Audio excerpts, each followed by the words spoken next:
Hello everyone. Tonight, we're stepping into the snow where silence wasn't peace, it was betrayal. From a chief coughing blood while carrying a white flag, 2 Hotchkiss cannons tearing apart a camp of women and children, 2 soldiers receiving medals of honor for mowing down the unarmed Wounded Knee isn't a battlefield.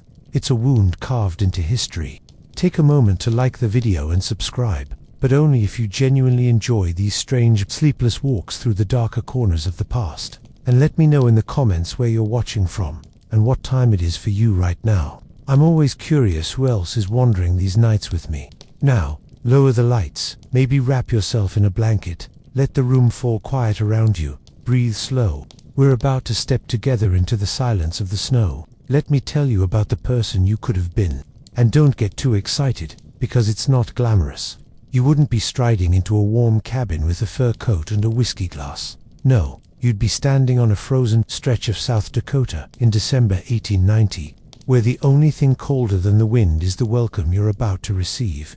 The land is wide, white, and indifferent, and if you take your glove off too long, your fingers will remind you that frostbite is faster than prayer. Now, picture yourself wrapped in a threadbare blanket, ribs showing through your skin, because the government decided that breaking treaties was easier than feeding people. The buffalo, gone, wiped out in a frenzy of rifles and railroad expansion. The promises of rations, late, spoiled, or stolen before they reached your camp.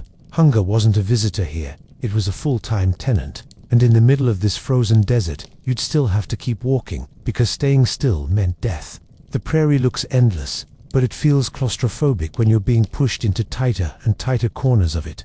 This isn't some noble wilderness scene. It's a stage for exhaustion, where the snow crunches under the boots of soldiers just as much as under the moccasins of families. And make no mistake, the army wasn't strolling around in the cold for fun. They were watching, counting, waiting for the smallest sign of trouble, which in this case could mean anything from a ceremonial dance to someone sneezing the wrong way near a fort. You'd notice the silence most of all. Snow has a way of swallowing sound, but this wasn't peaceful silence. It was the kind that makes you clench your jaw. Even the horses seemed nervous, their breath steaming in the air like smoke from a warning fire. And above it all hung a sky so pale it looked like the world had been erased and rewritten in chalk. If you've ever wanted to feel both infinite and trapped at the same time, this was the place.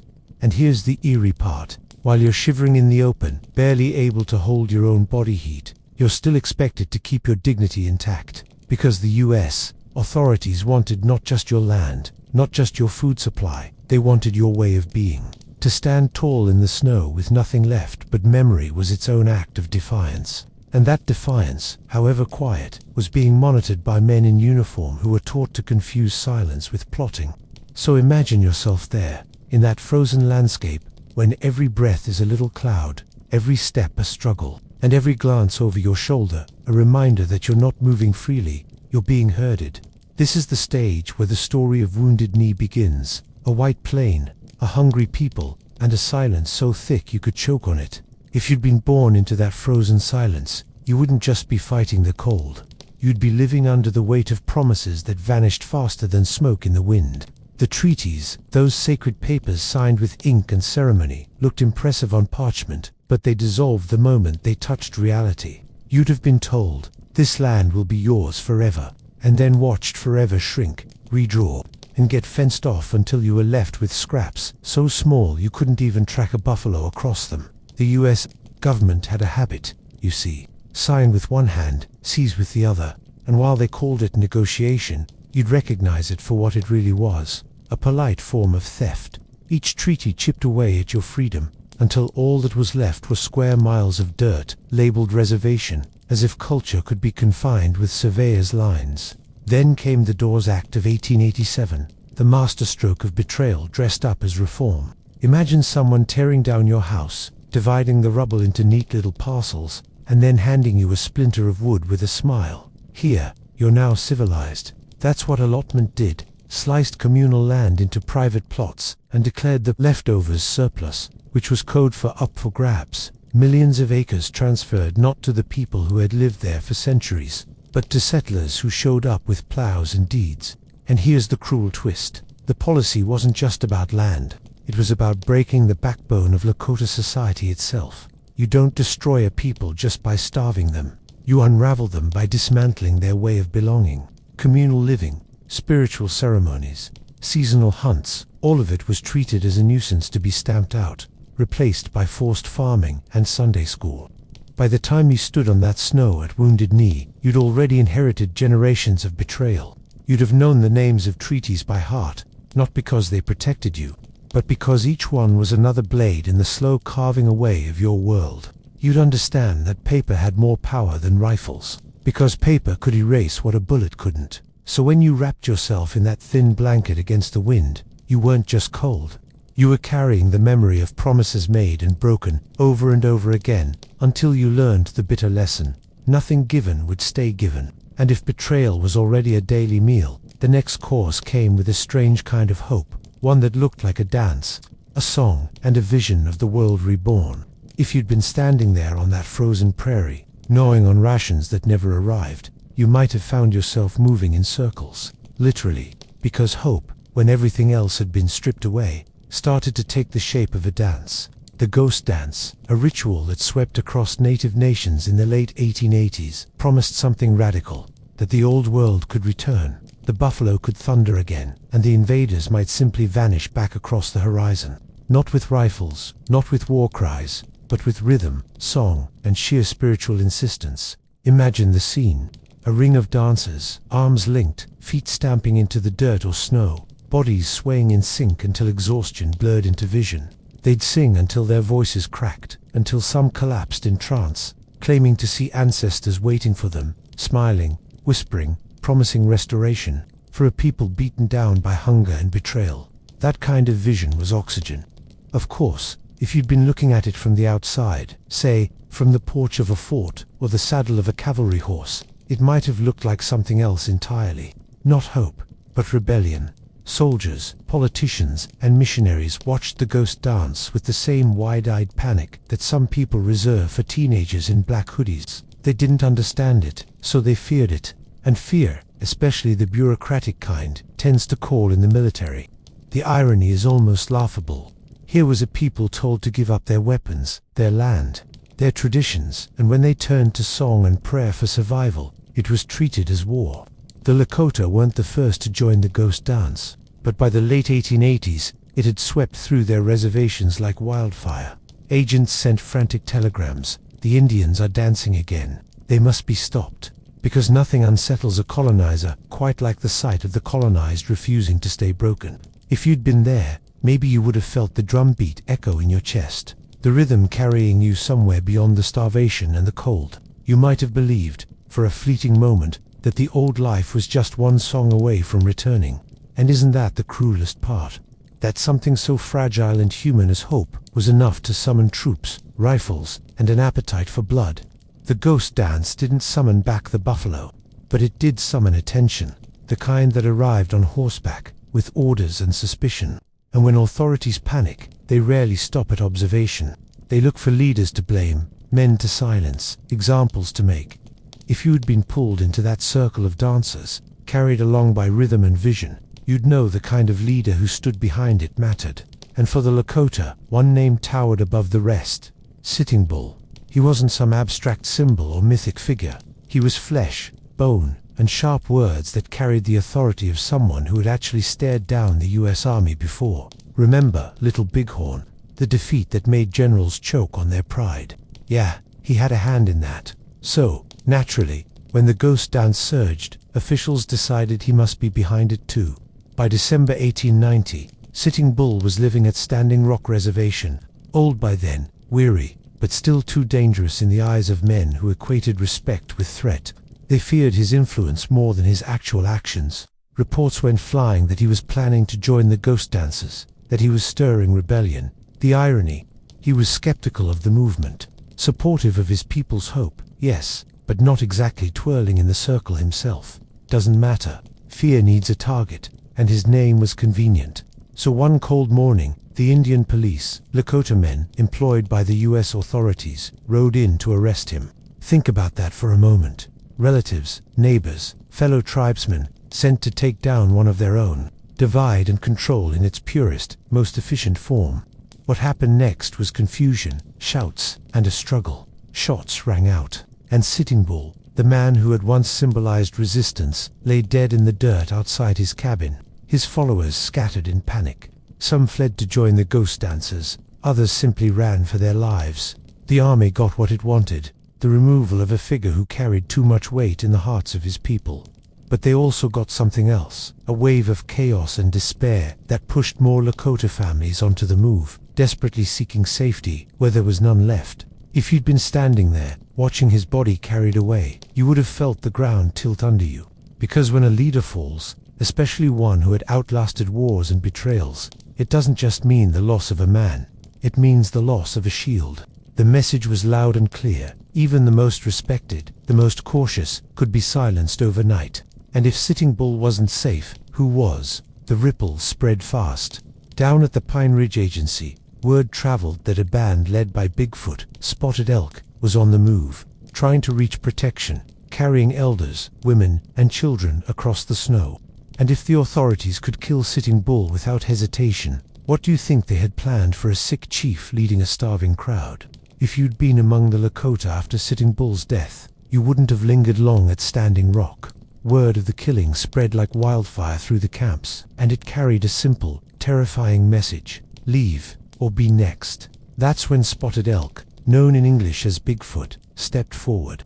A Miniconjou Lakota chief, already marked as a troublemaker by the army, though in truth he was known more for diplomacy than defiance. By late December 1890, he was sick with pneumonia, shivering with fever, yet still guiding his people through the snow. Because what choice did he have?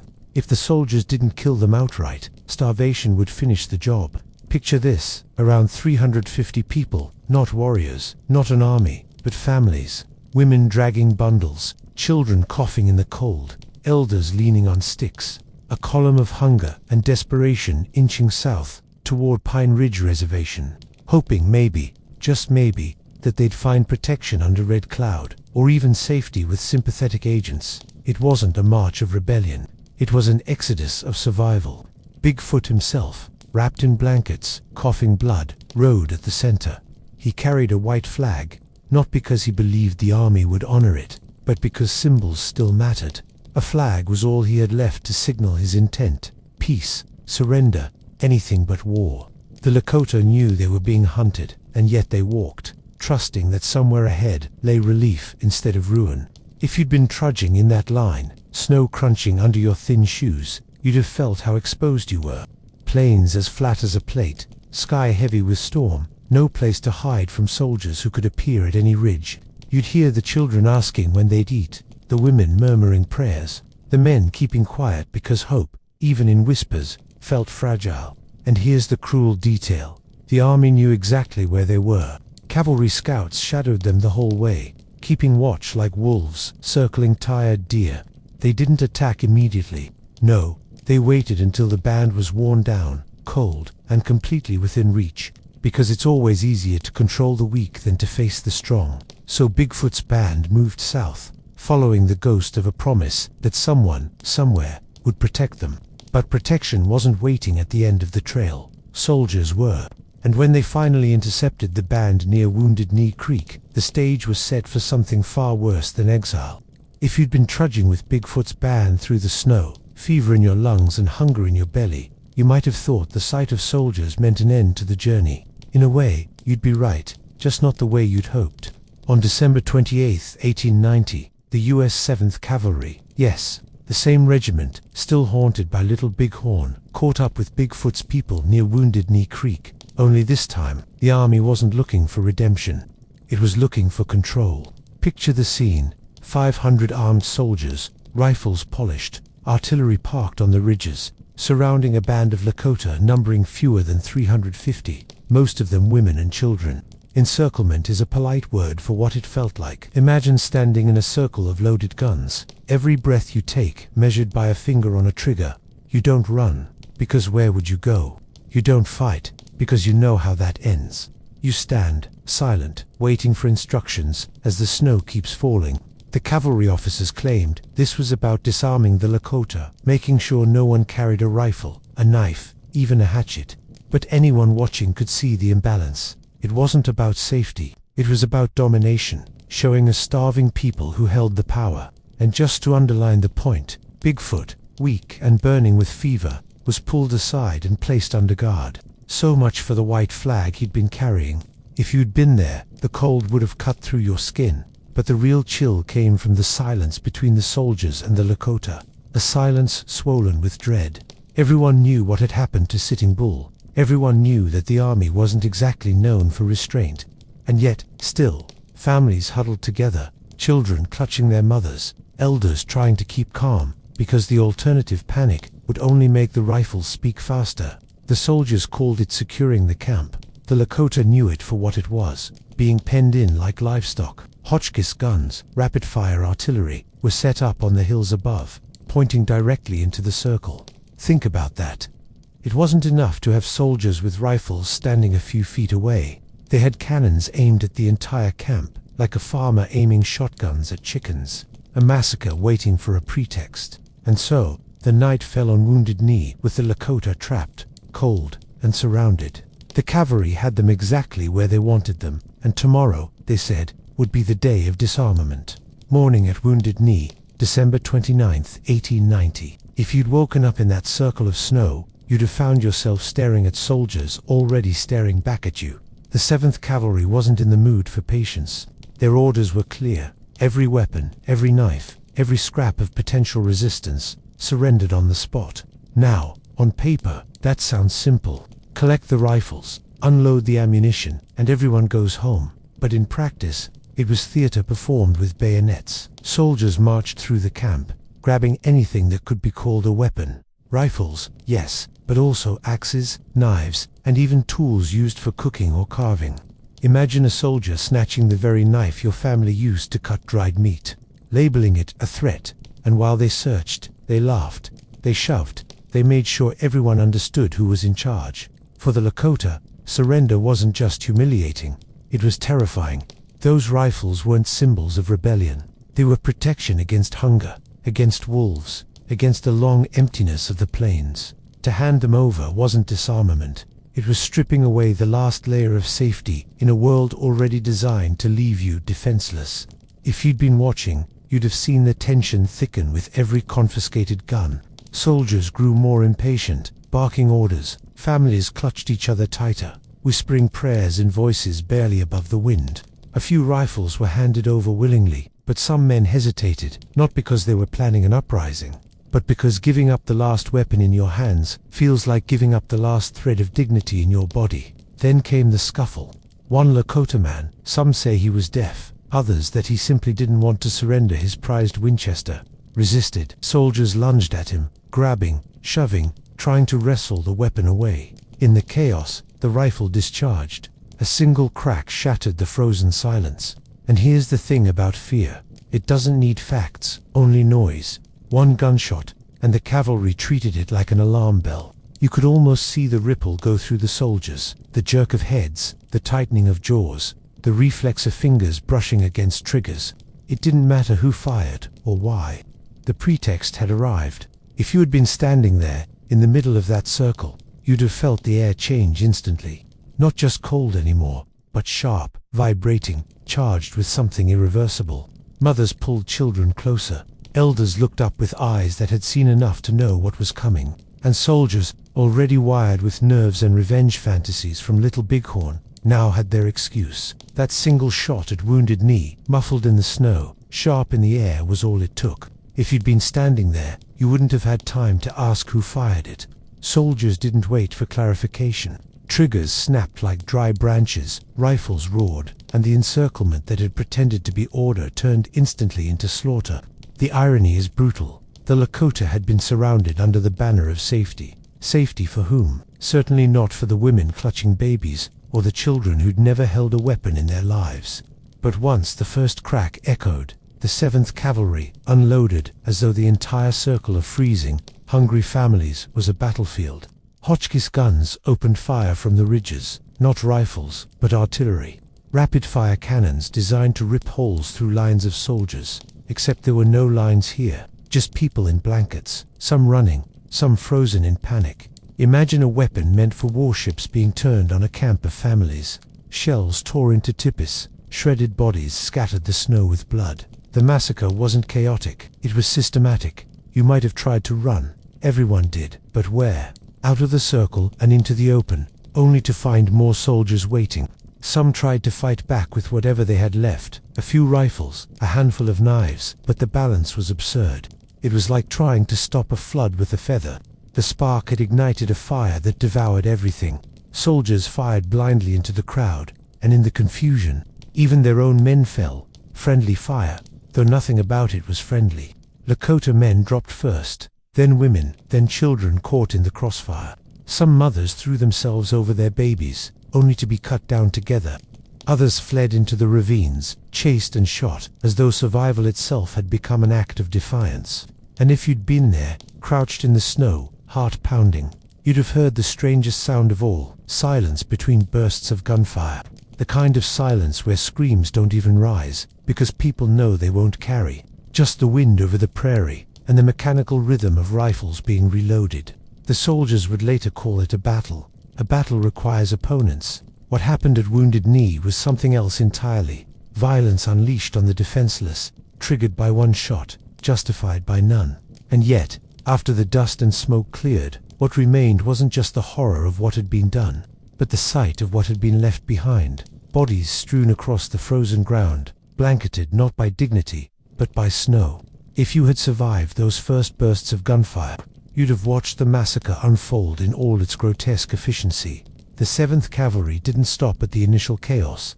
They kept firing, sweeping the camp with rifles and Hotchkiss guns, as if erasing the very possibility of resistance. And remember, this wasn't an army they were facing. This was a community, families bundled in blankets, elders with failing legs, children darting in every direction, some still clutching toys or scraps of food. The soldiers fired into Tippis, into fleeing crowds, into the backs of people already running for their lives. Lakota men tried desperately to form some kind of defense, but how do you defend when you're already surrounded? When every ridge above you spits artillery into your camp? The snow turned red. Horses panicked, trampling through bodies. The air was so thick with smoke and screams that even the soldiers later admitted they lost track of what they were shooting at. And then came the chase. Some Lakota bolted into a nearby ravine, scrambling down icy slopes in a desperate bid to hide. Soldiers followed them. They weren't aiming for warriors anymore. They were hunting shadows. Women carrying babies were shot in the back. Children trying to crawl away were cut down where they fell. Survivors would later say it wasn't just killing, it was extermination, precise and merciless. If you'd been crouched in that ravine, the sound would have been unbearable. Gunfire echoing like thunder. Bullets ricocheting off stone, bodies tumbling on top of each other. And when the shooting finally slowed, the silence returned. Not peaceful silence, but the kind that presses on your chest like a stone. All that movement, all that life, now reduced to stillness in the snow. Over 250 Lakota lay dead by the end of it, their bodies scattered across the frozen ground like broken branches after a storm. Bigfoot himself, fevered and wrapped in blankets, was among them. His white flag of surrender still visible near his body, ignored, and the soldiers, around 25 of them died too, many killed by their own side in the chaos. Yet even that grim irony didn't slow the narrative.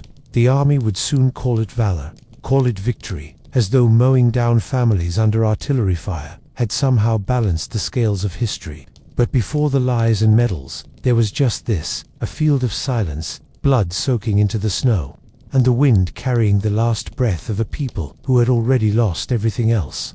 If you had walked the ground at Wounded Knee after the rifles fell quiet, you'd have seen a silence so heavy it almost felt alive. The battlefield wasn't really a battlefield, it was a frozen graveyard, bodies strewn across the snow in grotesque poses, stiffening under the bitter December wind. Mothers slumped over children, elders curled where they had fallen. Bigfoot himself, the sick chief wrapped in blankets, lay lifeless with his body frozen in surrender. The snow did what snow always does. It tried to cover everything, but it couldn't hide the scale of what had happened. White drifts turned red. Feathers, torn blankets, splintered rifles, stuck half buried in the ice. Horses wandered nervously among the dead, their breath steaming, their hooves crushing the silence into something even sharper. You'd think the soldiers might have paused, shaken by what they had done. But no, They went about the aftermath with the same cold efficiency as the attack. The wounded were left where they fell, moaning in the frost, until the cold did what bullets hadn't finished. The survivors, mostly women and children, some crawling, some stumbling, were dragged away as prisoners, too numb to resist. And still, the prairie stayed quiet. No funerals, no rites, no chance for mourning. The Lakota dead weren't given dignity, only the indifferent company of the winter sky. It would be days before their bodies were collected, frozen stiff, and dumped into mass graves. Until then, the field remained a gallery of horror. Frozen arms outstretched, faces locked in terror, children's small forms curled in the snow like broken dolls. If you'd been standing there, the silence would have felt like betrayal itself, because it wasn't the silence of peace. It was the silence of erasure, as if the land was already beginning to swallow the story, leaving only drifts and whispers. But the silence didn't stay contained to the prairie. It stretched outward, across the nation, across history, twisting into something even stranger: medals, reports, and the absurd claim that this had been a battle worth honoring. If you'd been there when the smoke cleared, you'd have heard the soldiers tallying their own dead, around 25 of them. And here's the bitter irony: many of those weren't killed by Lakota rifles, but by their own comrades. Friendly fire, though nothing about it was friendly. Hotchkiss shells tearing through both sides, riflemen firing blindly into the chaos. Imagine surviving Little Bighorn, only to get gunned down by the guy standing next to you, while you're shooting into a crowd of starving families. That's not heroism, that's incompetence wrapped in uniform. But the army didn't see it that way. Or rather, it chose not to. Because to admit that most of their casualties came from panicked crossfire would make the massacre look even more senseless than it already was. So instead, reports emphasized the cost of bravery, turning a grotesque accident into proof of sacrifice. Soldiers were painted as victims of a dangerous uprising, not as participants in a slaughter they themselves triggered. If you'd been reading the newspapers after, you'd have seen the numbers twisted like a funhouse mirror. Over 250 Lakota dead. Well, that's regrettable, but the army insisted it was necessary to protect civilization. 25 soldiers killed. Proof that the battle had been fierce, a hard-won victory against a treacherous enemy. The sheer absurdity of calling it a battle when women, children, and elders made up most of the casualties is enough to make your jaw lock. And here's the sting. Those 25 soldiers, many cut down by friendly fire, became martyrs in the official story, while the hundreds of Lakota dead were reduced to a footnote, labeled as hostiles neutralized, as if the toddlers frozen in the snow had been plotting military strategy. So if you'd been there, if you'd walked between the bodies on both sides, you'd have seen the truth plain as the prairie. The army had killed its own men in its frenzy. But history has a way of polishing the ugliness off its favored side, and soon enough, this accident, this blunder, would be rewritten not as shame, but as honor, stamped in the form of shiny medals that clinked like coins over mass graves. If you had walked the field in the days after Wounded Knee, the cold wouldn't have been the worst part. It would have been the sight. Hundreds of Lakota bodies lay stiff in the snow, frozen in the positions of their last moments. Mothers curved around children. Men sprawled with empty hands. Elders collapsed mid-step. No careful burials, no prayers, just silence and the wind tugging at blankets, stiff with blood. The army didn't rush to bury them. Why would they? They hadn't seen these people as human in life, and they weren't about to start in death. Survivors who weren't shot or left to freeze were dragged away as prisoners. Some children were taken in by missionaries, parceled out like orphans in a charity drive. The dead, meanwhile, waited in the snow for days until a burial detail finally came with wagons, ropes, and shovels. Imagine that task, pulling frozen bodies from the ground like firewood, stacking them into carts, hauling them to a pit gouged into the earth. No individual graves, no markers, just a mass trench where over 150 corpses were dumped together, their faces covered in snow one last time. The official record would call it burial. It was disposal, and the soldiers, they posed for photographs. That's the part that catches in the throat. Men standing stiff and proud beside the bodies, like hunters next to trophies, as though annihilation was just another day's work. One picture shows Bigfoot's body, sprawled in the snow with his legs twisted beneath him, his face half frozen in a grimace. That image, circulated later, became one of the most chilling icons of what the US called progress. If you'd been there, you'd have smelled the stench of blood under the sharp winter air. You'd have heard the creak of wagons carrying away the dead. And you'd have known the truth. This wasn't a battle to be memorialized. It was an erasure. The immediate aftermath wasn't cleanup. It was the first step in rewriting the story into something more palatable for the evening news. Because soon enough, while the pit at Wounded Knee froze over, Washington and the army would start polishing their version of events. One where pacification replaced massacre, and where medals gleamed brighter than the truth. If you'd picked up a newspaper in the weeks after Wounded Knee, you wouldn't have read the word massacre. You'd have read battle. The army spun the whole thing as a hard-fought clash, a dangerous uprising put down just in time. And the public, far removed from the smell of gunpowder and frozen blood, swallowed it whole. The story was wrapped in patriotism, decorated with words like bravery and heroism, as if mowing down children under artillery fire was the same as holding the line at Gettysburg.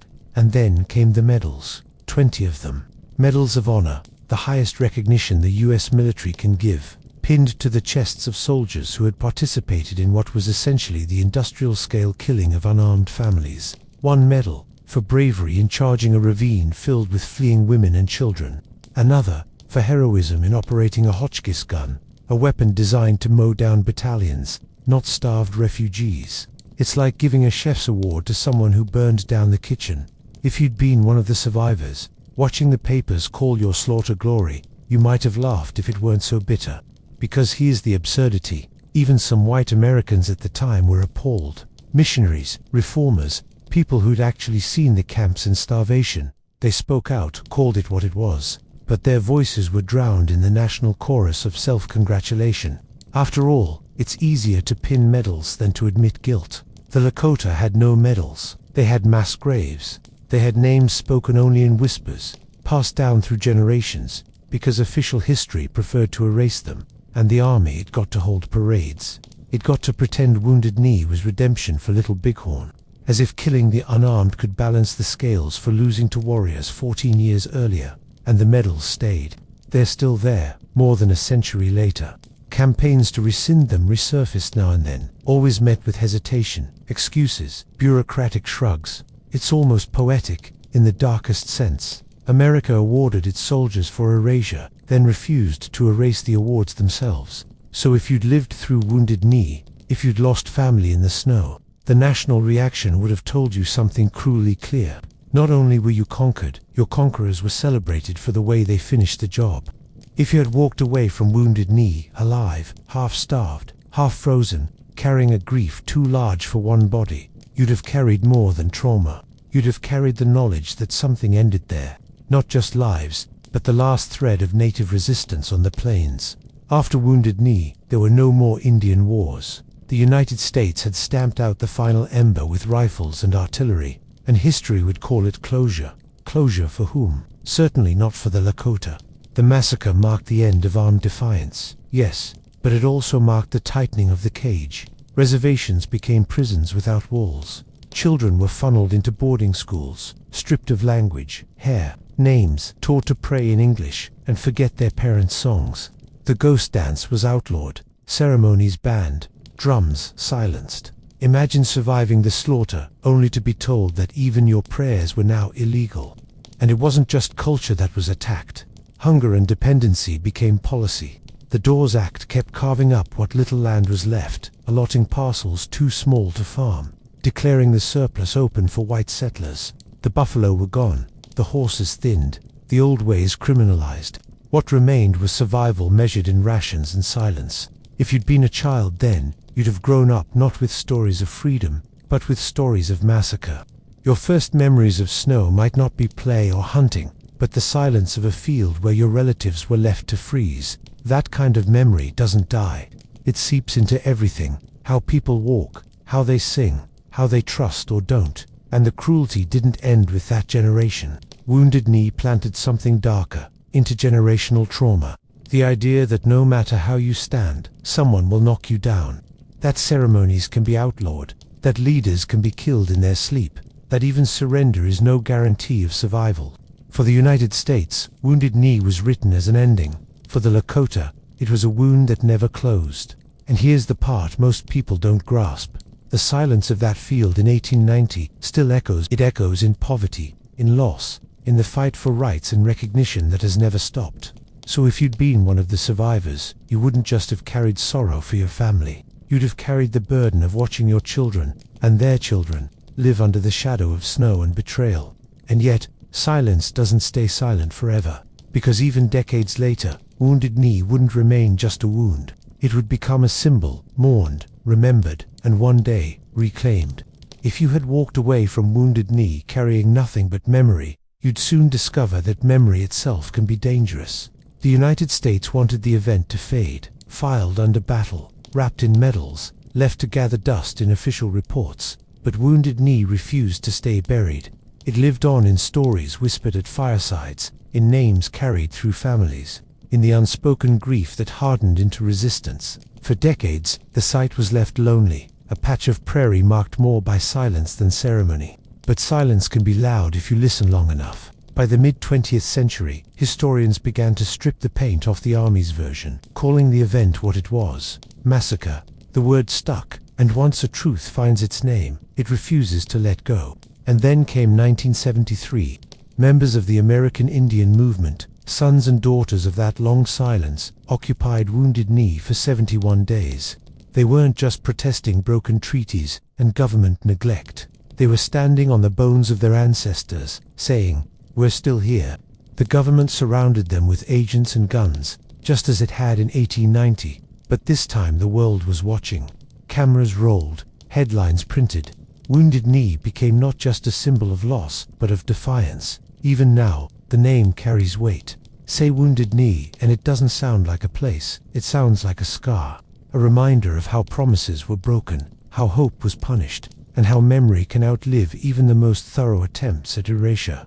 It's a site of mourning, yes, but also of resilience, where descendants return to honor the dead, to sing the songs once outlawed, to remind the living that history is not finished. If you'd been one of those frozen in 1890, you'd never have known that your death would echo more than a century later, that children in schools would learn your story, that descendants would march, protest, demand justice in your name, that the silence in the snow would turn into voices refusing to be quiet. And maybe that's the strangest twist of all. The Army thought Wounded Knee was the end, but in memory it became the opposite, a beginning, a place where silence became history, and history became a demand to be heard. Hello everyone. Tonight we're stepping into the snow where silence wasn't peace, it was betrayal. From a chief coughing blood while carrying a white flag, to Hotchkiss cannons tearing apart a camp of women and children, to soldiers receiving medals of honor for mowing down the unarmed. Wounded Knee isn't a battlefield, it's a wound carved into history. Take a moment to like the video and subscribe, but only if you genuinely enjoy these strange, sleepless walks through the darker corners of the past. And let me know in the comments where you're watching from and what time it is for you right now. I'm always curious who else is wandering these nights with me. Now, lower the lights, maybe wrap yourself in a blanket, let the room fall quiet around you, breathe slow. We're about to step together into the silence of the snow.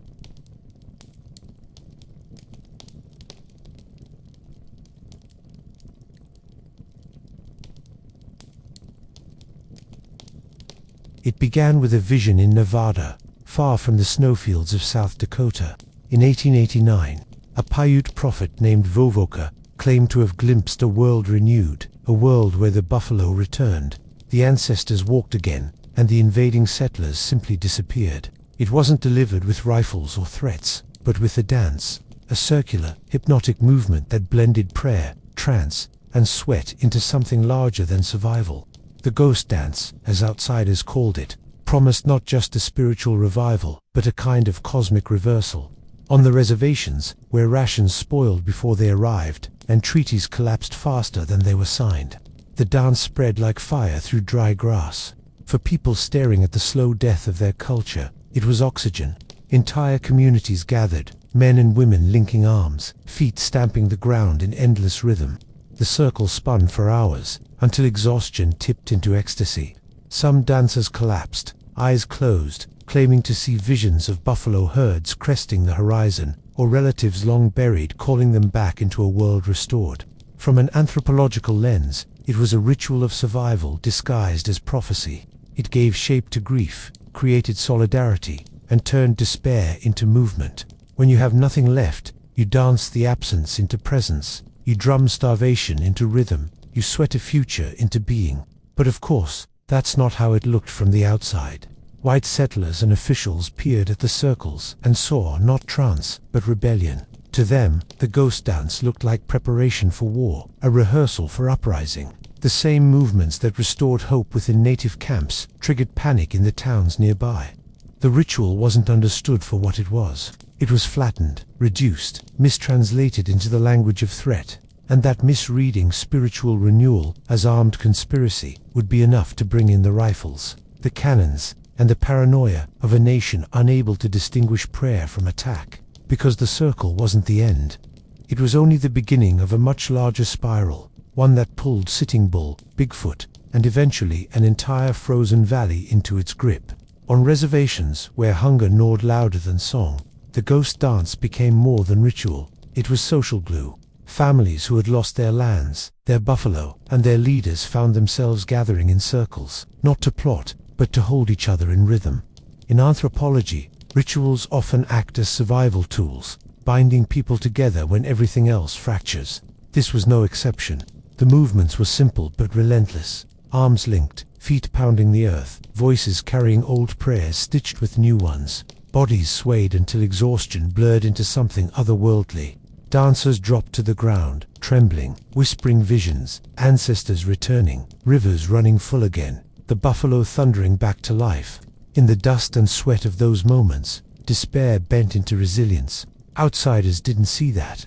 They saw wild eyes, collapsing bodies, chants that made no sense in English. Where one community found psychological renewal, another saw danger. The dance wasn't just misunderstood, it was For the Lakota and others, it was a fragile antidote to despair, an embodied hope that life might still carry meaning in a world designed to erase them. For settlers and agents, it looked like rehearsed rebellion. And that tension, hope inside the circle, panic outside it, grew sharper with every gathering. The ghost dance was never simply spiritual. It was political, psychological, and social. It gave the starving a reason to rise in the morning, the grieving a chance to feel connected, the powerless a sense of cosmic balance. To outlaw the dance would mean outlawing one of the last remaining threads of community, which is of course exactly what the authorities tried to do. But suppression never begins with laws alone. It begins with how one group looks at another, how a ritual is transformed in the gaze of outsiders into something it never was. And once the dance was seen as threat instead of survival, the telegrams started flying. Seen from within, the ghost dance was a circle of hope. Seen from the outside, through the eyes of US agents and settlers, it became a phantom war dance. The colonial gaze has a peculiar talent. It can take something rooted in prayer and translate it into threat with astonishing speed. Bodies swaying in trance, arms linked in rhythm to Lakota eyes. This was survival. To white authorities, it looked like conspiracy. Reports from reservation agents were fevered. Telegrams screamed about uprisings and dangerous ceremonies. Words like rebellion and insurrection were tossed about, even though the so-called insurgents were starving families singing for ancestors. It wasn't what they were doing that frightened officials. It was what they represented, a refusal to vanish quietly. The United States had expected despair. Instead, it found dancers moving in circles, refusing to dissolve into silence. This wasn't the first time ritual was misread. Anthropologists note how colonizers often interpret unfamiliar practices through their own fears. A drumbeat sounds like war. A trance looks like frenzy. A vision becomes sedition. The ghost dance, in this light, was never granted its own meaning. It was forced into the language of threat. Settlers in nearby towns whispered that dancers were plotting revenge, that the dead would rise, that the dance was a call to arms. Fear has a way of inflating shadows. A circle of exhausted bodies became, in the colonial imagination, an army preparing to strike. And once fear takes hold, it rarely stays rhetorical. Fear is bureaucratized. It becomes policy. It calls for soldiers. So the circle spun on the reservations, bodies collapsing in visions of buffalo and ancestors, while in Washington, the same movement was translated into evidence of insurrection. And when states of mind get mistranslated into states of emergency, the next step is never just observation. It is intervention, usually armed. By the winter of 1890, the ghost dance wasn't just a circle on the prairie. It was a stack of telegrams piling up on desks in Washington. Reservation agents, half terrified and half eager to prove their importance, wired frantic reports about wild ceremonies and dangerous excitement. The language was clinical but dripping with panic. A spiritual revival was transformed into a coded military threat, and the federal government, already balancing its self-image of order and progress, responded the way it usually did, with soldiers. Because when you don't understand a ritual, you send a regiment. By November, thousands of troops had been dispatched across the Dakota reservations. Not food, not medical aid, not supplies. Troops, people starving and freezing, were greeted, not with relief, but with rifles. Policy, in this case, was less about protection and more about containment. The ghost dance was outlawed, gatherings broken up, participants arrested. The logic was that suppressing the ritual would suppress resistance. What it actually did was sharpen fear on both sides. Lakota dancers continued in secret, convinced that the visions promised in trance were worth the risk. Soldiers patrolled with itchy fingers, convinced they were living through the opening act of an uprising. Anthropologically, it's the classic colonial script: ritual redefined as rebellion, and then outlawed as a justification for repression. The ghost dance wasn't dangerous because it involved weapons. It was dangerous because it involved meaning. It gave people stripped of everything else a framework for survival. And nothing frightens a state more than a population that refuses to internalize defeat. So policy moved from paranoia into blood. Troops began targeting individuals blamed for the movement, names whispered as leaders whether or not they actually danced. And when officials decided that Sitting Bull was somehow at the center of it all, the script shifted from surveillance to elimination. Fear is always looking for a face to pin itself on, and in the winter of 1890, that face became Sitting Bull. By then, he was no longer the warrior of Little Bighorn, but an aging leader living at Standing Rock Reservation. Still, his name carried weight. It carried memory, the kind of memory U.S. authorities would rather forget. A man who once humiliated the army in battle could never simply be allowed to retire in peace. When the ghost dance spread, agents were quick to point fingers. They claimed Sitting Bull was orchestrating the movement, that his authority was fueling rebellion. The irony was sharp. He was skeptical of the ghost dance, curious but unconvinced of its promises. His people could dance, yes, but he himself wasn't the prophet of apocalypse that officials painted him to be. None of that mattered. Fear didn't need accuracy. It needed a scapegoat, so the decision was made. On December 15, 1890, Indian police, Lakota men, employed by the U.S. government, were sent to arrest him. That choice alone was calculated. What better way to fracture a community than to make its members deliver the betrayal? In the early hours, they surrounded his cabin. Shouts broke out, confusion spread, and in the chaos, shots were fired. Sitting Bull fell, killed not by an enemy in open war, but by his own people under orders from Washington. The symbolism was devastating. A leader who had stood for sovereignty, brought down in his own camp, at the hands of men wearing badges of colonial authority. His death sent shockwaves across the reservations. Followers scattered, fear turned to panic, and bands of Lakota moved across the frozen plains, searching for safety where none existed. Anthropologically, his killing shows how colonial systems work, not just through force, but through fracture. It wasn't enough to outlaw a dance. They cut down the man whose presence reminded his people of resistance. Eliminate the symbol, silence the circle, or at least, that was the theory. In practice, Sitting Bull's death didn't stop the movement. It poured gasoline on it. And from that fire, one band of Lakota began their desperate march through the snow, led by a sick chief, carrying a white flag, and walking straight into a trap. After Sitting Bull's death, fear spread faster than snowstorms across the reservations. Families who had once clung to the ghost dance now clung to survival, and none more so than the Miniconjou Lakota, led by Spotted Elk, better known to soldiers as Bigfoot.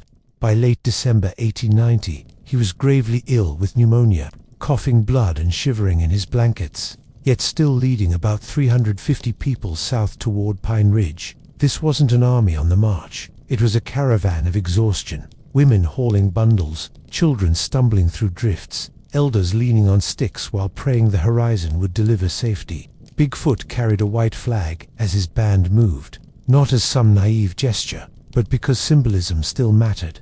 It was the last, fragile way of saying, "We are not here to fight." His hope was to reach Red Cloud's protection at Pine Ridge, perhaps negotiate some kind of shelter, maybe food. But the reality was harsher. By then, the army saw him as a hostile leader, his band as a threat. The very act of walking together through the snow was reinterpreted as suspicious. Anthropologically, this is where surrender becomes theater. A people stripped of weapons, sick and starving still, had to display submission visibly, the white flag fluttering in the wind, because the colonial "I never trusted" silence. Survival wasn't enough. It had to be framed as obedience. And even that wasn't enough to calm the fear machine grinding in Washington and at forts across the plains. On December 28th, the 7th Cavalry intercepted Bigfoot's band near Wounded Knee Creek. Soldiers outnumbered them, outgunned them, and surrounded them in a way that made surrender meaningless. When you're encircled by rifles and cannons, raising a white flag doesn't end the danger. It only marks the start of a new ritual, the ritual of containment. The Lakota set up camp under the army's watchful eye, snow-packed under their tipis. Children pressed close to fires that barely kept out the cold. Bigfoot himself, too sick to stand, was carried into a tent and placed under guard. His white flag lay beside him, ignored. This was not surrender as resolution. It was surrender as staging ground, and by morning, the real performance would begin, the ritual of disarmament, where fear finally found its excuse. The night before the massacre was a study in contrasts, one camp exhausted, shivering, clinging to scraps of food, the other alert, armed, and surrounding them on all sides. Bigfoot's people, fewer than 350 in number, were hemmed in by nearly 500 soldiers of the 7th Cavalry. And if rifles at close range weren't ominous enough, the army rolled out Hotchkiss guns, rapid-fire artillery mounted on the ridges above the camp, barrels angled directly downward. Imagine waking in the morning to find not just soldiers at your door, but cannons pointed at your children's blankets. The stated reason was security. The reality was spectacle. Encirclement wasn't just about preventing escape. It was about broadcasting power. Anthropologists often note how domination works through theater here. It was choreographed with artillery, uniforms, and the unmistakable geometry of a circle tightening around the weak. Surrender hadn't satisfied the army. They needed submission to look like a ritual, staged under their gaze, documented for their own sense of control. Inside the camp, people whispered and waited. The sick chief lay fevered under a blanket, his white flag discarded, while mothers tried to calm children too hungry to sit still. Outside, soldiers joked, smoked, shifted nervously. The air was thick with the kind of silence that makes even the wind sound intrusive. Fear wasn't abstract anymore. It was mechanical, built into the angles of the encirclement. The Hotchkiss guns deserve a grim pause. They weren't weapons meant for scattered hunters or even small villages. They were designed for industrial war, to shred lines of soldiers, to tear through fortifications. Bringing them to Wounded Knee was like bringing siege engines to a family gathering. It announced to everyone present that this wasn't going to be negotiation. This was going to be annihilation, disguised as precaution. By dawn, the ritual was set. Soldiers ringed the camp in a human fence of bayonets. Cannons crouched on the ridges like predators, and in the middle sat a people who had already surrendered, still clutching each other against the cold. The stage was prepared, the circle complete, and all that remained was a spark. Morning at Wounded Knee began with the announcement of disarmament. Every rifle, every knife, even tools that could be mistaken for weapons, had to be handed over. Soldiers moved through the camp, collecting them, piling guns in the center, bayonets glinting under the winter sun. For the Lakota, those few rifles weren't instruments of rebellion, but of survival, used to hunt scarce game, to ward off wolves, to preserve some fragment of independence. To lose them meant surrendering the last thread of self-reliance. But refusal wasn't really an option when surrounded by artillery. The search was invasive, humiliating. Soldiers shoved into tipis, turned over belongings, stripped dignity as easily as they stripped blankets from shivering shoulders. A ritual was unfolding, but it wasn't the ghost dance this time. It was the ritual of state power, a forced display of helplessness designed to soothe the paranoia of the armed. Anthropologists might call it a theater of domination, where submission had to be not only enacted, but exaggerated. Then came the spark. Accounts vary, but most agree on this. One man, reluctant to give up his prized rifle, struggled during the search. Some say he was deaf and didn't understand the order. Others say he simply clung to the last object tethering him to survival. In the scuffle, the gun went off, one shot cracking the air, swallowed by snow and echoed by fear. That single discharge shattered the fragile performance. Soldiers, already tense, snapped instantly into violence. Rifles lifted, bayonets lunged, Hotchkiss crews leaned into their cranks. Fear doesn't pause to ask questions, it simply fires. And within seconds, the ritual of disarmament collapsed into the ritual of massacre. It's here that the collision becomes clearest. A dance meant to bring back the buffalo was outlawed for fear of rebellion. A surrender marked by a white flag was recast as hidden defiance. A single rifle shot, whether accidental or not, became the excuse for premeditated carnage. Rituals of survival collided with rituals of paranoia, and in that collision, violence became inevitable. What followed wasn't chaos. It was method. Soldiers firing into crowds, cannons tearing through blankets and bodies, women clutching children struck down as they ran for the ravine. A circle that had once promised renewal was replaced by another circle, one of encirclement, gunfire, and silence. Fear at Wounded Knee didn't begin with the gunshot. It had been building for months, layered into every telegram, every sermon, every settler rumor about the ghost dance. What anthropologists see in that moment is the anatomy of projection. One culture looking at another and seeing not ritual, but rebellion. The dance wasn't a threat, but it became one because the colonial imagination demanded it. Fear is cultural. It doesn't arise out of nothing. It's constructed, narrated, institutionalized. White officials, missionaries, and military officers looked at Lakota bodies swaying in trance and decided they were looking at insurrection. They couldn't recognize prayer as prayer. To them, movement had to be martial, visions had to be strategy, and silence had to be conspiracy. The ghost dance was outlawed not because it involved weapons, but because it involved hope. And hope, in the eyes of a conquering state, is always dangerous. So when the soldiers opened fire at Wounded Knee, it wasn't just panic. It was policy rooted in fear. Fear had been bureaucratized, sent by telegraph, approved by Washington, delivered with artillery. The Hotchkiss guns weren't simply machines of war. They were the physical embodiment of paranoia, built into iron and cranked by hand. The irony is sharp. The very communities branded as hostile were the least capable of resistance. Starving, freezing, already displaced from their lands, they had little but ritual to hold on to. Yet that ritual was read as rebellion, and rebellion had to be crushed. Fear, in this way, justified itself. The state saw what it wanted to see, then acted to make that fear appear real. Anthropologically, Wounded Knee is a case study in how misunderstanding becomes violence. When you erase the meaning of a people's ritual, you erase their humanity. And once humanity is erased, the leap from surveillance to slaughter is terrifyingly short. But fear doesn't end with bullets. It lingers, travels, reshapes memory, and the ghost dance, though outlawed, would remain in that memory, less a threat than a symbol, less a rebellion than a reminder of resilience. The ghost dance didn't vanish with the gunfire at Wounded Knee. Outlawed, yes. Criminalized, certainly. But memory has a way of slipping past fences. Survivors carried the rhythm in whispers, in stories, in the movements of hands and feet, long after the soldiers declared it dead. What had been painted as rebellion became something else entirely, a marker of endurance, a ritual of resilience. For native communities, the ghost dance came to symbolize not failure but refusal to disappear quietly, refusal to let hope be confiscated like rifles. It lived on as a cultural memory, reminding descendants that the circle had once promised renewal, even if the promise was drowned in snow and gunfire. Anthropologists often describe ritual as repetition with meaning. In this case, the meaning lingered even when repetition was banned. The circle, though broken, never stopped spinning in memory. In the broader American narrative, though the dance was buried under medals, propaganda, and silence, Wounded Knee was reframed as the end of the Indian Wars, as if history had tidied itself up neatly.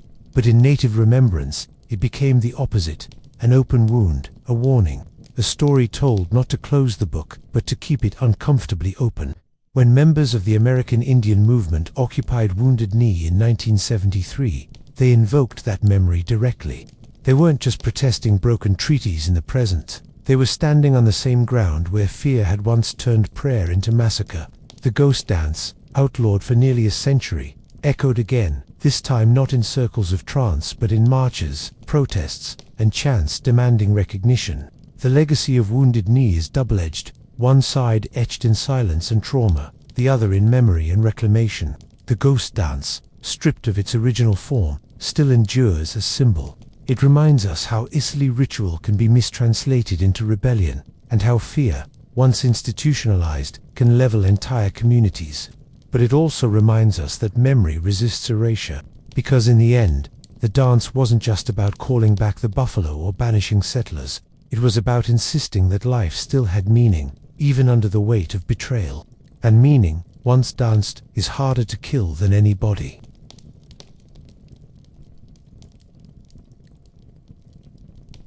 By the winter of 1890, the plains had been hollowed out. The buffalo were gone, not thinned, but exterminated, stripped from the landscape until the prairies looked like a graveyard of ribs. Treaties signed with solemn handshakes had unraveled as quickly as they were written. Each promise dissolved into a loophole or a land grab. Reservations shrank, then shrank again, until families were penned into plots too small to feed themselves. Hunger wasn't an accident. It was policy. Starvation became a tool of control, as precise as any rifle. On Pine Ridge and Standing Rock, people lived on government rations, sacks of flour, sometimes spoiled meat, the kind of food designed not to sustain but to weaken. Disease followed, carried on thin bodies that no longer had defenses. Children grew up with coughs older than they were. Elders watched their stories wilt in silence. It was collapse in slow motion, with the U.S. government standing at the edge of the stage, arms crossed, calling it progress. And yet, within that collapse, ritual still burned. The ghost dance had begun in Nevada with Vovoka's vision, but by 1890 it had swept into Lakota country like a last heartbeat. It promised something outrageous: restoration, a world turned back to what it had been before the railroads, before the guns, before the treaties. For people stripped of nearly everything, this wasn't just belief, it was oxygen inhaled in a suffocating room. But from the colonial gaze, the dance was dangerous. Starving families moving in circles, eyes rolled back in trance, whispering of buffalo and ancestors. This wasn't read as grief-turned ritual, it was framed as threat. The line between collapse and rebellion is always thin in the minds of conquerors. The United States didn't see despair when it looked at Pine Ridge in 1890. It saw an uprising waiting to happen. And fear, once sparked, doesn't stay quiet. It ripples outward, reshaping reports, telegrams, policy. It takes the sound of drums and hears the sound of war. And so collapse, which might have remained tragedy, began to mutate into tragedy of another kind, one fed not just by hunger, but by paranoia. Fear is never neutral. By the end of 1890, it had become the United States' most effective policy tool on the plains. Agents on the reservations scribbled frantic reports, insisting that the ghost dance was more than prayer, that it was code for insurrection. Telegrams rattled eastward, translating the sight of families circling in song into warnings of rebellion. Fear was bureaucratized, neatly typed, stamped, and wired into Washington's veins. The colonial mind has a way of flattening ritual into threat. What looked like hope inside Lakota circles was interpreted as menace outside of them. Trance was mistaken for frenzy, visions mistaken for war councils. And once fear framed the dance as danger, every action flowed downhill from there. The logic was self-feeding. If people were desperate enough to dance, then they must be desperate enough to fight. If they were desperate enough to fight, then they had to be surrounded. And if they had to be surrounded, then troops had to be sent. So the army moved in, not with loaves or blankets, but with rifles and Hotchkiss guns. By December, more than half the standing U.S. Army was stationed across the northern plains, a deployment so absurdly disproportionate it would be comical if it weren't so lethal. Against families scraping meals from spoiled rations, the government sent entire regiments. It was less about security than about theater, power demonstrated in uniforms, drums, and formations, as if intimidation could substitute for understanding. Anthropologically, it reveals the mechanics of colonial fear. The dance threatened no fort. no telegraph line, no railroad. It threatened meaning. It refused to let despair have the last word. That was enough. Because meaning, when carried in ritual, doesn't stay contained, it seeps outward, reminds people that survival is possible, that collapse isn't the same as disappearance. To the authorities, this looked like rebellion in embryo, and rebellion had to be smothered before it even drew breath. Thus fear, shaped by cultural blindness, became written into policy. The ghost dance was banned, gatherings were broken apart, troops spread like frost across the reservations, and fear, as always, demanded a scapegoat, a single figure to embody the imagined threat, someone whose removal could be sold as resolution. When fear needs a name, it rarely settles for accuracy. By December 1890, it chose Sitting Bull. He wasn't leading armies anymore, not orchestrating some grand ghost dance conspiracy. In fact, his relationship with the movement was more cautious curiosity than devotion. But nuance doesn't thrive in paranoia. For Washington and its agents, he was the perfect scapegoat, the man whose memory was still tied to Little Bighorn, the leader whose very existence reminded America that its victory was not as total as it pretended. And so, in the cold pre-dawn of December 15th, the plan was executed. Lakota policemen, men working under U.S. orders, caught between survival and betrayal, surrounded his cabin at Standing Rock. They came to arrest him quietly, to remove the symbolic threat before he could ignite an uprising. But arrests of symbols rarely end quietly. The shouting spread, followers gathered, and in the scuffle, rifles cracked. Sitting Bull fell, shot by the very men tasked with guarding his people. The irony drips heavy here. A man once celebrated by his people for defying the army was killed not by cavalry sabers, but by Lakota hands carrying out Washington's script. Colonial systems are efficient like that. They fracture communities, turn leaders into liabilities, and force people into roles that cut against their own survival. News of his death raced across the reservations, not as reassurance but as panic. If Sitting Bull could be killed under arrest, then no one was safe. Families scattered. Bands fled in winter, choosing the frozen uncertainty of the plains over the certainty of government rifles. His killing didn't smother the ghost dance. It inflamed the atmosphere. Hope turned brittle, fear turned frantic. And from this chaos rose the figure of Bigfoot, sick with pneumonia, coughing blood, yet leading his band south toward Pine Ridge, trying to find refuge under another leader's protection. His people carried blankets, scraps of food, and the last fragile illusion that a white flag could still mean surrender. Spotted Elk, whom the soldiers called Bigfoot, wasn't a warrior chief in that December of 1890. He was a man burning with fever, lungs heavy with pneumonia, wrapped in blankets and carried in a wagon. Yet he still led about 350 mini-Conjole Lakota men, women, elders, children, southward across the frozen plains. They weren't marching to fight. They were fleeing, hoping Pine Ridge might offer shelter under Red Cloud's shadow. It was less an army than a caravan of desperation. Bigfoot carried a white flag at the head of the band. That piece of cloth wasn't just a gesture.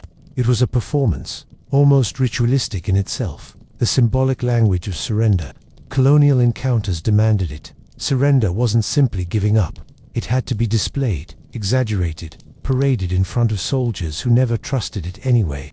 The flag fluttered as if to say, "We know the script, we're playing our part, let us live." But surrender in this landscape was never real. It was conditional, precarious, fragile enough to collapse under the weight of a rumor. Soldiers didn't see a starving caravan wrapped in rags. They saw hostiles on the move. Every footprint in the snow was read as potential rebellion. And so when the 7th Cavalry intercepted them on December 28th, rifles already cocked, cannons dragged into position, the illusion of surrender cracked wide open. The band was escorted to Wounded Knee Creek and ordered to camp. Soldiers ringed them, nearly 500 against fewer than 350. Above them, the Hotchkiss guns were wheeled into place, their barrels angled down at the tippis. This wasn't negotiation. It was containment. A fragile white flag waved in the middle of a circle made of steel. The families huddled by fires that barely dented the cold, children curled against their mothers, elders coughing into the smoke. Bigfoot himself lay fevered in a tent, guarded by soldiers as though sickness could still disguise rebellion. His surrender, so clearly marked, had been accepted only in name. The truth was more theatrical. He and his people were props in a larger performance of state power. By morning, the next act of that performance would begin. The rifles, the bayonets, the cannons were all in place. All that remained was the ritual of disarmament, a ceremony less about safety and more about humiliation, and the moment where the illusion of surrender would collapse into blood. The morning of December 29th began with orders. Every rifle, knife, and weapon inside the Lakota camp was to be surrendered. Soldiers prowled through tipis, pulling possessions into the cold, piling guns in the center like trophies. For the Lakota, those rifles weren't symbols of defiance, they were the last tools of survival, used for hunting what little game remained. But in the logic of encirclement, surrender had to be total, visible, and humiliating.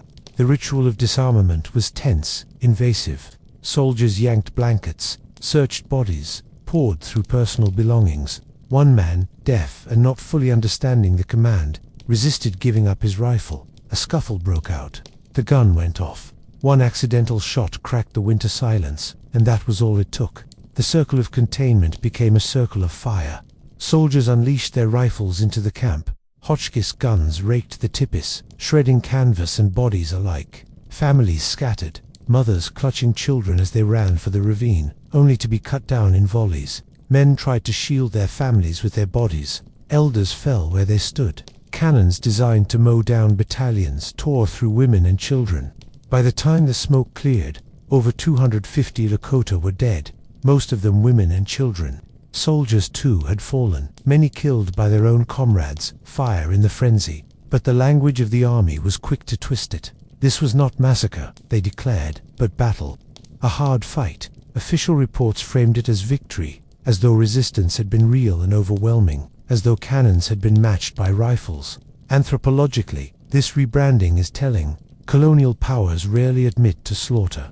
They rename it, ritualize it, polish it into something digestible for the public. Massacre becomes battle. Panic becomes bravery. Industrial firepower against families becomes self-defense. Wounded Knee was not remembered in Washington as an atrocity, but as a triumph.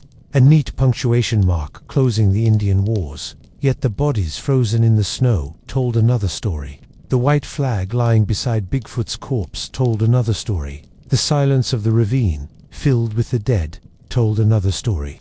But the army preferred its own narrative, the one that transformed tragedy into propaganda. What made Wounded Knee different wasn't just the number of dead, it was the way they were killed. This wasn't hand-to-hand fighting or a clash of warriors on equal ground. It was industrial violence turned inward, the machinery of modern war aimed at families huddled in snow. The Hotchkiss guns perched on the ridges above the camp did what they were designed to do. Fire shells that exploded into shrapnel, tearing through flesh, tippy canvas, and earth alike. These weapons weren't built for skirmishes. They were designed to break fortified lines, to shred armies in open battlefields. At Wounded Knee, they became instruments of mass slaughter. One burst could cut down rows of people trying to flee. Women clutching children, elders stumbling in the drifts, all reduced to fragments by a technology meant for sieges, not encampments. Soldiers didn't have to distinguish targets. They simply cranked and fired into the crowd. Anthropologists see moments like this as performances of domination. The state didn't just want surrender, it wanted spectacle, proof that resistance was impossible against its machinery. The use of overwhelming force wasn't tactical, it was theatrical. It sent a message. Your prayers can't stop shrapnel. Your hope can't outrun artillery. Your circle of dancers will always collapse under the weight of iron. But what's chilling is how quickly industrial violence can erase individuality. After the guns fired, the dead were no longer recognized as mothers, fathers, children, or elders. They became hostiles neutralized in military reports. Nameless tallies measured against medals and commendations. Technology made it easy to depersonalize them, easier to kill, easier to forget. Yet violence leaves marks deeper than numbers. The Lakota survivors carried memories, not of warriors clashing, but of machinery tearing apart kin. Industrial power aimed at families is not battle, but a ritual of erasure, one that reveals less about the strength of the victims and more about the insecurity of the state that needed cannons to silence a circle of dancers. And when the smoke cleared, what remained wasn't just it was the question of how to dispose of them, not with ceremony, but with haste. in pits dug into frozen ground. After the cannons fell silent, the snow kept falling. Bodies froze where they lay, twisted in postures of flight or protection. Children still clutched to their mothers' chests. For days, the dead remained on the field. Soldiers didn't rush to bury them. Why would they? To the army, they weren't families. They were enemy combatants, neutralized in what official reports still called a battle. The Lakota who survived were taken as prisoners, marched away under guard, leaving behind their relatives stiffening in the cold. When a burial detail finally arrived, it was less ceremony than disposal. The men dragged corpses from the drifts, hoisted them onto wagons, and hauled them to a trench hacked into the frozen ground. More than 150 bodies were piled together into a single pit. No songs, no prayers, no markers. A mass grave in the snow, dug as much to clear the field as to honor the dead. Photographs were taken, soldiers standing stiff and proud beside the bodies, as though the frozen Lakota were trophies, not casualties. One of the most famous images shows Bigfoot himself, lying twisted in the snow, his face half hidden, his body stripped of dignity. It circulated in papers, detached from context, a grotesque reminder of how spectacle often outlives humanity. Anthropologically, how a culture treats its dead reveals how it values life. For the Lakota, proper burial was tied to spirit, to the journey beyond. To leave bodies unburied, to toss them into pits without ceremony, was to sever ties between the living and the ancestral world. For the army, however, burial was logistics.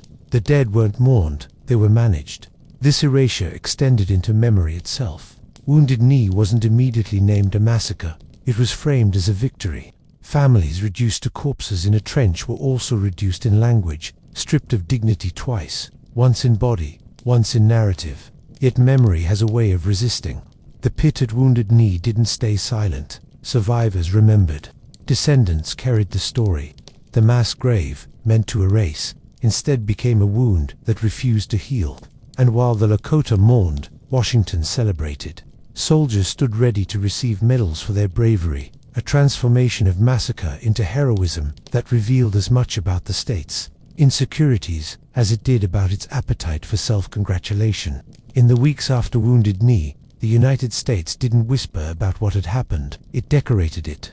20 Medals of Honor, the highest military recognition, were awarded to soldiers who participated in the slaughter. Bravery was the word used. Bravery for charging into a ravine where women and children had fled. Bravery for operating a Hotchkiss gun that tore through unarmed families. Bravery, apparently, for surviving a massacre you helped create.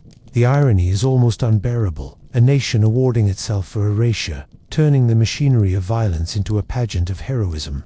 Even at the time, some observers questioned it. Missionaries, reformers, a handful of journalists who had seen the starvation on the reservations. They recognized the absurdity of pinning medals on men who had gunned down civilians, but their voices were drowned out by parades, ceremonies, and official reports that wrapped carnage in patriotic ribbon. Anthropologically, this is ritual in its purest colonial form. Violence transformed into myth through ceremony. By pinning medals on soldiers, the state didn't just reward them, it rewrote the meaning of the event itself. Massacre became battle, slaughter became valor. Medals served not just as decorations, but as amulets of forgetting, allowing the nation to tuck the atrocity neatly into the broader story of progress. And the medals endured. Campaigns to rescind them surfaced over a century later, each time met with hesitation, bureaucratic excuses, and the kind of national shrug reserved for uncomfortable truths. The message was clear. The state would rather honor its lie than confront its history. For the Lakota and other native nations, the Medals of Honor weren't just insult added to injury. They were proof that the United States wasn't merely blind to its violence, it celebrated it. They stood as glittering reminders that massacre could be dressed up as heroism, so long as the victims weren't granted humanity in the first place. But symbols have a way of slipping out of control. If the government turned Wounded Knee into a medal ceremony, native memory turned it into something else, a cultural scar, a shorthand for betrayal. And over time, that scar would grow into a symbol powerful enough to eclipse the official narrative. What the US Army tried to brand as the last battle of the Indian Wars slipped into memory under another name, Massacre. For native communities, Wounded Knee became less a site of closure and more a site of rupture. A frozen scar where prayer had been mistaken for rebellion and surrender had been answered with artillery. It condensed centuries of betrayal into one event. Treaties broken, land stolen, leaders assassinated. All of it seemed to culminate in that single circle of snow and blood. Anthropologists often talk about symbols as condensed meaning. Wounded Knee became exactly that. To outsiders, it might have seemed like the end of a story. To native remembrance, it was the shorthand for everything the United States had done and would keep doing. Dispossession, erasure, punishment of hope itself.